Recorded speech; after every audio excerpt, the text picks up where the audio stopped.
Welcome to the Italian Renaissance podcast, where we discuss the culture and art of 15th and 16th century Italy.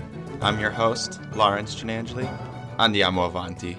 Renaissance people, welcome back to the Italian Renaissance podcast. And today we are going to the court of Urbino under the Duke Federico of Montefeltro.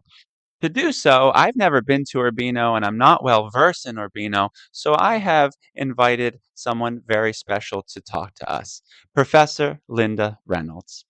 Professor Reynolds is an English-born art historian and graduate from Reading University, England, and a postgraduate from Edinburgh University in Scotland.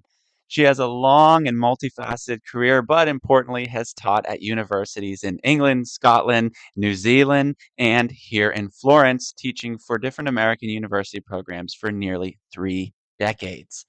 She's an expert in the art of the Italian Renaissance and Baroque periods, where her classes involve much teaching on site in front of the artworks themselves.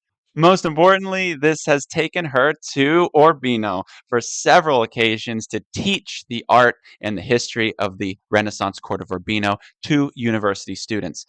Professor Reynolds was also my very first art history professor, ultimately derailing and redirecting the entire concept I had of my own future, which no doubt also led to the production of this podcast. Renaissance people, Professor Linda Reynolds. Hello, Renaissance people. So far, Professor Reynolds, listeners have been exposed to a number of the princely personalities and their courts. I'm talking the Este, Gonzaga, Sforza, and many more. We're turning to Urbino now, which prospered primarily under Federico da Montefeltro. What can you tell us about Montefeltro? So, where do I start? The topic is immense. Okay, Federico da Montefeltro, Duke of Urbino, just to give you dates, he was born in 1420, died in 1482. Federico started life at a disadvantage. He was illegitimate, but he became a simple mercenary soldier, a condottiere, and ultimately his fighting skills were for hire. Yet he was to become one of the greatest patrons of the Renaissance. His city of Urbino is regarded as an ideal Renaissance city and today is a World Heritage UNESCO site. Until the later 15th century, Urbino was a typical little hill town off the beaten track with nothing particular to recommend it. Yet, for just 50 years, it became one of the great cultural centres of Europe. Artists and scholars flocked to the court of Urbino, and Castiglione wrote his book of the courtier there, which will be talked about in a subsequent episode. It was as a result of this book that people from all over the Western world heard of this remote mountain town and learned from the standard of Urbino a code of manners, a way of courtesy and refinement, which became the norm of polite behavior. Obviously, this refinement needed money to support it. And just to mention in passing, in Florence, Siena, and Venice, wealth for patronage was built up from commercial activities. In Mantua and Ferrara, money for patronage came from taxes, from a healthy agricultural economy, and sponsorship of industry by the dukes. Also, income was derived from wars or from the defeat of an enemy town, which then had to pay tribute either to Ferrara or Mantova or Siena or Florence. In Urbino, the situation was quite different and really quite extraordinary. The vast wealth that the Duke built up for patronage came largely from his being paid not to fight. Federico da Montefeltro, as I said, started life as a simple mercenary soldier, condottiere, and he was able to become the outstanding condottiere captain of his day. In 1454, the very important Peace of Lodi, there's a town in Italy, it had been signed between the 5 major Italian powers, that is, Milan, Naples, Florence, Venice, and the Papal States. This was a mutual non-aggression pact, and at that time, Federico was paid not to fight. And we're talking about the 1460s and going into the 1470s. His income from this arrangement was 60,000 in peacetime and 50,000 when he was fighting. At the time of his last commission, he was earning 165,000 ducats a year.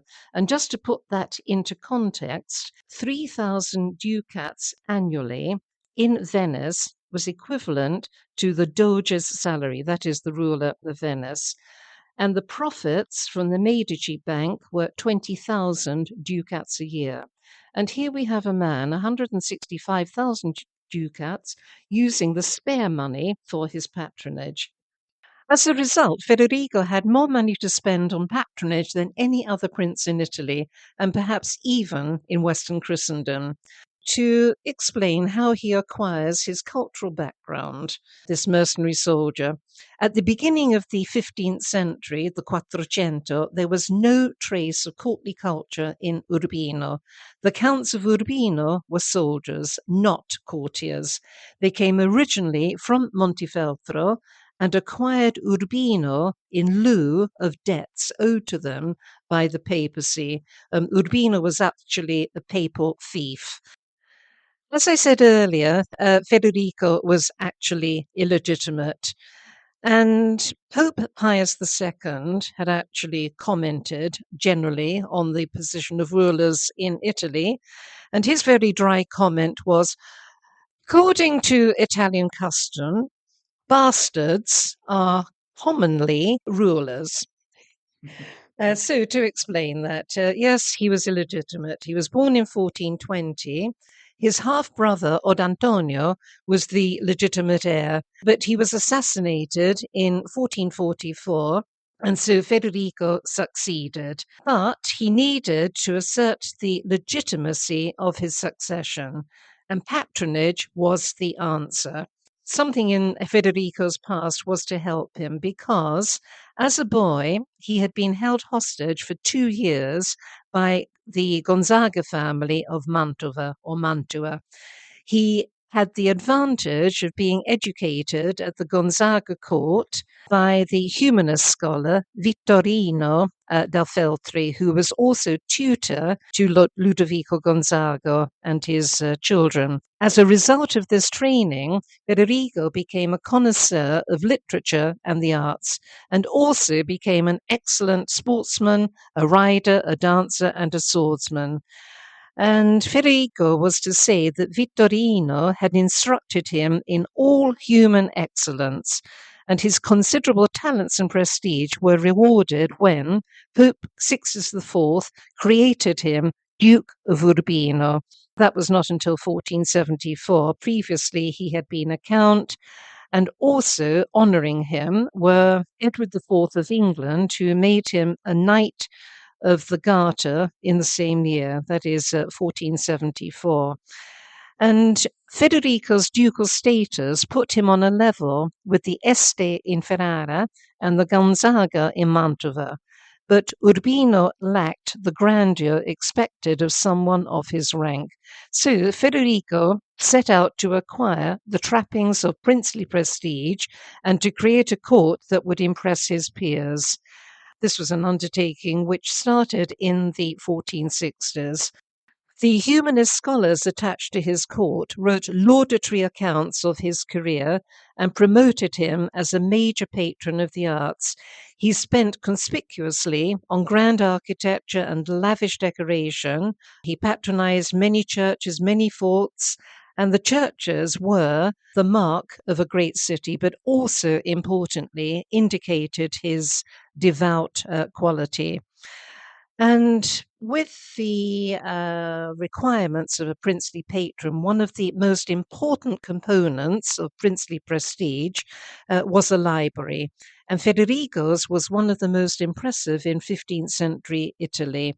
Its contents revealed much about Federico's personal interests and reflected his preference for scientific facts rather than literary theories. As well as Greek and Roman texts, he owned an exceptional number of works on the art of war and defensive machinery. He also owned copies of Vitruvius, He owned copies of Alberti's treatises on architecture and Piero della Francesca's book on perspective. Piero will be spoken about shortly. And just to note here, the keynotes of artistic commissions on the part of Federico were clarity, order, and dignity, which is best seen in his ducal palace for architecture and the paintings of Piero della Francesca. The main focus of Federico's ambitious scheme for Urbino was the ducal palace, which was in the centre of the city. In the 1468 contract appointing Laurana as chief supervisor of the building, Federico was very clear about his motives for transforming the unprepossessing family home into a magnificent ducal residence. He wanted, he said, to build a beautiful and dignified palace that would do honour to the status and fame of his family, as well as his own prestige. Federico Gonzaga, Lorenzo de' Medici, and Lorenzo de' Medici were so impressed that they requested drawings. To help you, in the show notes, you will see an overview of the palace, which Castiglione called a palace thought by many to be the most beautiful in the whole of Italy. The most beautiful in the whole of Italy. And you've been to a lot of palaces in Italy, and you've been to the Palazzo Ducale in Urbino quite a few times. Do you agree with Castiglione's assessment? Stay with us. We'll be right back. Renaissance people, do you want more content and maybe to help support this show? Join me on Patreon for exclusive podcast episodes, or if you want a visual experience, you can enroll in my Udemy course, which teaches the Florentine Renaissance and includes nearly 12 hours of art history lectures. You can also find podcast merch on our Etsy. You'll find links to all of these in the show notes. I want to thank you all sincerely for listening. Now, back to the show. Yes and no. And so I will qualify that. When you look at the exterior architecture, if you are on the main road coming to the palace, the palazzo, you will see a splendid entranceway flanked by two towers.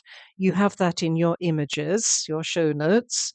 And it is making references to classical architecture, is also making references to a defensive purpose. And it truly is magnificent. But strangely, when you actually approach the palace from the town side, it is completely unprepossessing. You have this image in the show notes. And that side was not finished. It was actually started by the father of Federico. And there's nothing really to make it stand out. But this is countered by the fact that when you enter the door into the palace itself from the town side, it's on the right hand side of the entrance, you enter into the most beautiful courtyard. And this truly takes your breath away. When I first saw this courtyard, it was a brilliant sunny day, but it continues to take my breath away whenever I see it, because the first thing that you really notice is the quality of light. And this is a concept which continues into the palace itself, but also it is that quality of light which seems to be something which Federico truly admired, because what he finds, not only in the architecture of Laurana, the Slavic architect, he also finds this beautiful quality of light in the paintings by Piero della Francesca, which we will shortly discuss. But going back to the courtyard, you can see that not only is the light beautiful, and yes, it is a summer stay, the balance, the perfection is quite overwhelming. You do actually have to think away the two top stories because they are a later addition. And what Laurana had created, first of all, was a courtyard with this lightness of character. You can see the Corinthian capitals to the smooth white columns, and you can see the arches surmounting those capitals, which are picked out in white. And then you have this soft pinkish glow to the brickwork, which continues the lightness of effect. Not only lightness of effect visually, but lightness of effect architecturally. It almost looks as though the building could float away. Now, if you look above the arches, you will see an entablature, and on the frieze of that entablature, you will see an inscription. And Federico, in this inscription, sets out his various titles, and he says that he has built this residence, this palazzo, for his glory and that of his descendants. So we work right back to first principles. Why has this beautiful palace been built? It is so that Federico can be on a par with the other dukes of Italy. He is a great patron of the arts. But returning to this concept of light, I was delighted when I first visited to find that the marble steps leading up to the first floor, the piano nobile, the noble floor, have very low treads, and it's almost as though you are gliding up the stairs. And you could imagine the courtiers, beautifully dressed, and the ladies dressed in their fantastic gowns, arriving at the top of the stairs with no energy expended whatsoever. Everything was perfect, everything was easy. And not only do you have the lightness of the marble steps physically and visually, when you get to the rooms, the reception rooms on the piano nobile, they are full of light because the windows are arranged in such a way that light comes flooding not only into the corridors but into the rooms themselves. And the marble which is used is a type of Istrian marble coming from Dalmatia, which is actually where the architect of the palace, the second stage, came from, Luciano Laurana. In the contract document of 1468, the Duke's regard for Laurana, the architect, reads as follows: "We have searched everywhere, and especially in Tuscany, which is the fountainhead of architects, without finding a really skilled man. But at last we learned of the reputation of the excellent master Laurana, and we have appointed the said master." So I find this amusing. It's almost as though it is a slap in the eye to the Florentines and their creation of Renaissance architecture. Federico is basically saying, I have found someone better. Light permeates the building through the unusually large windows, the kind of light which floods the paintings of Piero della Francesca. Federico surrounded himself with artists who shared his own fascination with architectural space and light.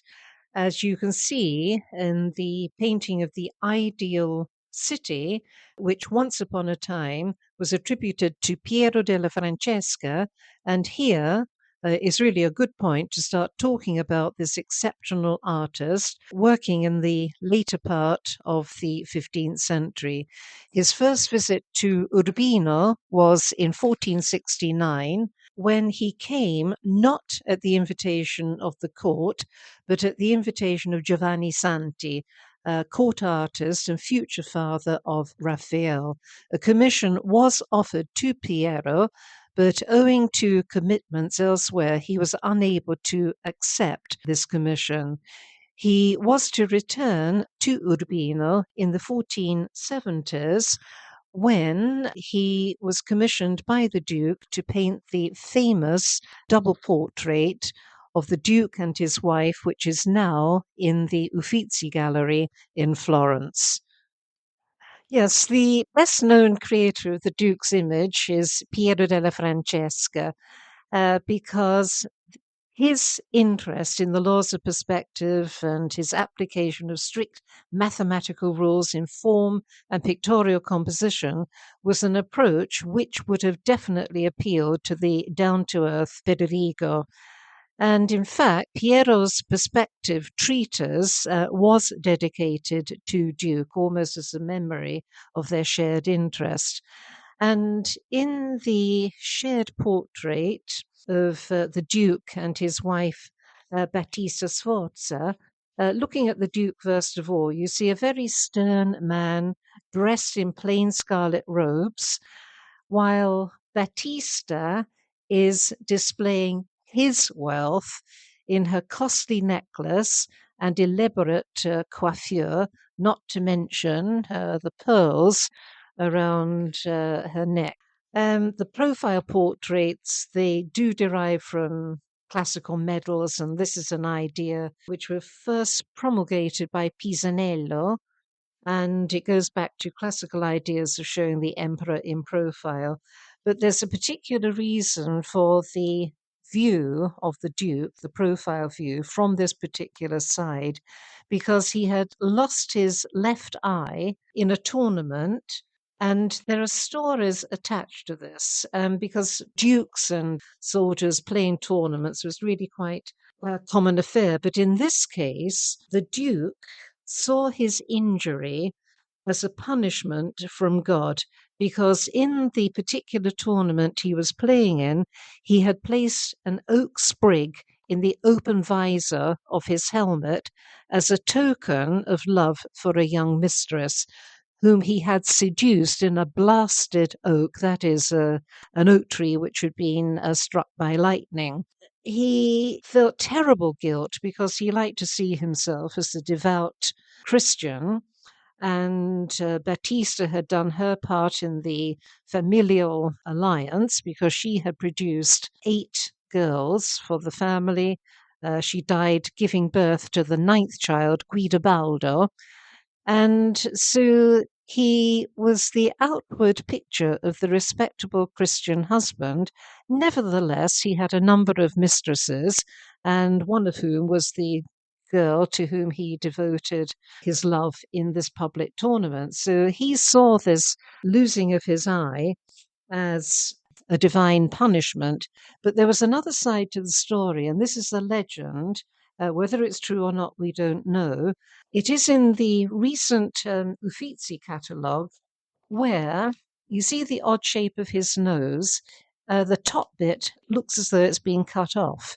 And the Uffizi catalogue is suggesting that this is perhaps one of the first examples of rhinoplasty, that is, plastic surgery for the nose. And the reason that he did this is according to the legend, was that although he was a duke, he continued to be a mercenary soldier, and he needed to have a clear vision. So by cutting out the top of the nose, he could see more clearly out of his right eye, where his nose would, if it had been not altered, it would have been blocking the view. So it's quite an intriguing aspect, because it's always been suggested until this possibility of rhinoplasty that he did have an odd-shaped nose anyway. But yes, it is really quite an extraordinary portrait, and it is down to earth. It's warts and all, literally, because you can see he's got 3 huge warts on his cheek, and he's got certainly a double chin, bags under his eyes. This is going along the idea of Roman portrait production, where you showed everything. You didn't try and idealize the figure. So opposite him, you can see that his skin is really quite dark, because he's frequently outside in his tournaments, in his battles, getting burned by the sun. But you can see that Battita's face is much lighter, very pale. 2 reasons for this, possibly: that it was fashionable for well-bred ladies always to have pale skin. It indicated that they didn't have to go out and work in the fields. But at the same time, it is believed that this is a posthumous portrait, because the Duchess had given birth to Guidobaldo, who became the heir to the Duke the previous year, and it is also believed that the portrait was done from a death mask, and the pallor that she has on her face is to denote her demise. But also there's another indication. If you look at the landscape behind her, which is actually all the territory of Urbino, the great lands that they acquired after battles with Sigismondo di Malatesta. They enlarged their properties by 2/3, and you see that the landscape behind her is dark. it is shadow, and it's been suggested that this is indicating the shadow of death. If you look behind the Duke, the landscape is sunlit, suggesting that he is very much alive. But he was nevertheless devastated by the death of Battista, and it has been suggested the unusual format, the diptych, for two reasons. One, originally it was hinged, and it was his favourite mule portrait. And so when he went travelling, he took this with him. Then, when it was finally established in the palazzo, it was put into this magnificent frame. And the fact of its having been cut down with hinges is suggested if you look at the back of the double portrait. Yes, and you can see to the left the Duke in his chariot, and to the right the Duchess in a chariot. And these are a type of painting referred to as triumphs, ideas going back to Petrarch, the great poet, philosopher of the 1300s. And there are inscriptions, as you can see, underneath. The one which shows the triumph of the Duke reads, it is an allegory associated with the ruler of the active life. And the inscription reads, "He rides illustrious in glorious triumph, he whom, as he wields the sceptre in moderation, the eternal fame of his virtues celebrates as equal to the greatest generals." So that is on the back of the Duke's portrait, and you can see him sitting in a triumphal chariot in exactly the same armour as the portraits in his study. And you see a winged woman on a globe. She represents victory, and she is placing a crown on his balding head. The Duke is pointing with his sceptre to the four cardinal virtues: justice, carrying a sword and scales; wisdom, carrying a mirror; and fortitude, with a broken column. This also is representing temperance. So the legitimate basis of the Duke's authority is represented by the crown and sceptre, and his territorial claims are represented by the landscape. And keep in mind that when the Duke was not travelling and carrying these images with him, the double portrait would be in the center of the audience chamber in the palazzo, and so the courtiers could walk around and look at these scenes from the back, and the messages that I've just read out to you would be very apparent to them, that all his authority is represented by the crown and the scepter, and the territory is his in the background. Now, interestingly, turning over to the Duchess, on the right-hand side, she also has an inscription. Her chariot is drawn by unicorns with their one horn, and the unicorn is the symbol of chastity, which all good, well-born ladies had to have in abundance. She holds a prayer book in her hand, and around her stand the three theological virtues: faith, hope, and charity. Her inscription reads, "He who observed self-restraint in success flies on all men's lips, honoured by the praise of her great husband's exploits." So she gains her lustrance from the Duke, not for anything to do with herself, but actually she was a highly educated lady. And the triumphal scenes are according entirely with the civilized and virtuous rule that courtiers and other princes associated with Federico and Battista understood very well. So the lands in the background were basically much of it conquered by the Duke's military skills and pacification of the land around Urbino, and he was able, as a result, to devote himself entirely to culture. And the dictate, as I say, was believed to have stood in the audience room as a tribute to the magnificence of Federico and the splendor of his court. And after the death of Battista, it was an ever-present memorial for when the Duke was not there, and also a complete memory of Battista after her death. we've got pious classical connotations, a man of learning, but also the Christian aspect with his triumph on the back of the portrait. And latterly, there were links with the court of Mantova, because in that city, Gonzaga had commissioned Mantegna to do a series of triumphs, and it's believed that it was an attempt to outdo the Urbino triumph. So we have rivalry between these dukes, not only in warfare, but in culture as well. So, Professor Reynolds, I think there's one lingering artwork I'd like for us to talk about to conclude the conversation on his patronage, particularly a portrait of the Duke by Justus van Ghent. Can you talk to us about that?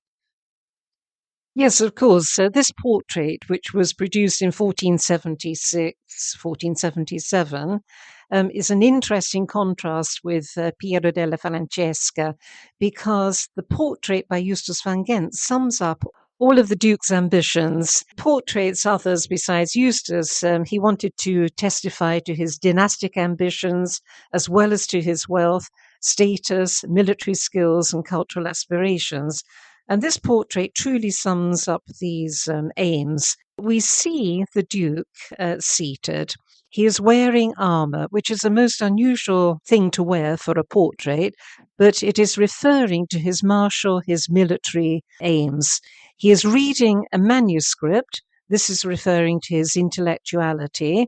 And standing beside him is his young son, Guidobaldo, who here would be about 4 years old, and he is splendidly dressed, richly in silks and satins, and he's wearing jewelry, quite a contrast to the plain armour of the Duke. But the reason for this is to show the dynastic aims of the Duke. And this is why it was so important for him to have a son. Battista had given him 8 children earlier. She died giving birth to Guidobaldo, but she did produce this 9th son. All the ambitions are summed up in this portrait, but it goes a little bit further because it's referring also to the different honours which had been awarded to the Duke. First of all, below his knee, he is wearing the blue Order of the Garter, which was conferred upon him by King Edward IV of England in 1474. On the stand over on the left-hand side, you see an encrusted mitre, which is reputed to have been a gift from the Shah of Persia, which shows his far-reaching interests, not only in Western Christendom, but elsewhere. And finally, around his chest, he is wearing an ermine stole. That is another symbol of chivalry. He has been awarded an Order of Chivalry for his courteous behaviour, not only in the court, but on the battlefield. Thank you for that, Professor Reynolds. We don't often get to talk about artists from the Northern Renaissance, so Justus van Ghent is an interesting sidestep. Can you, now that we've unpacked so much about the Montefeltro court in Urbino, can you send us off with some closing remarks? Yes, certainly, and I can do no better than refer to the words of Vespasiano da Bistici, the Florentine bookseller contemporary of Lorenzo de' Medici the Magnificent. He was the Florentine agent who supplied Federico's library with over half of its manuscripts. And for Vespasiano, Federico represented the Christian ideal of the active and contemplative life. Through arms and learning, Federico had achieved the wealth and stability that allowed him to devote the latter half of his reign to the pursuit of his princely ambitions. The imagery of his palace alludes to the civilizing arts of peace made possible by the prudent conduct of war. Dignity and prestige were conferred upon him by humanist learning, which was extremely important to Federico. And equally, to the Dukes of Mantova, to the Duke of Mantova rather, that is Ludovico Gonzaga. Both he and Federico were condottieri. And this brings me back to the remarks I made right at the beginning of this talk, that Federico started life at a disadvantage. He was illegitimate and he was just an ordinary mercenary soldier. And in fact, Federico complained to Ludovico that when they were hired as condottieri, as in mercenaries, their employers treated them like peasants. So it was extremely important for their prestige and self-esteem to promote themselves as humanist princes and as connoisseurs of the arts, and to give the world magnificence. Thank you so much, Professor Reynolds. Renaissance people, I hope you enjoyed feasting your ears on the words of the great master, Professor Linda Reynolds, in our talk on Montefeltro Urbino. We've got a lot more Renaissance topics to cover in the future, so stay tuned. And until next time, arrivederci.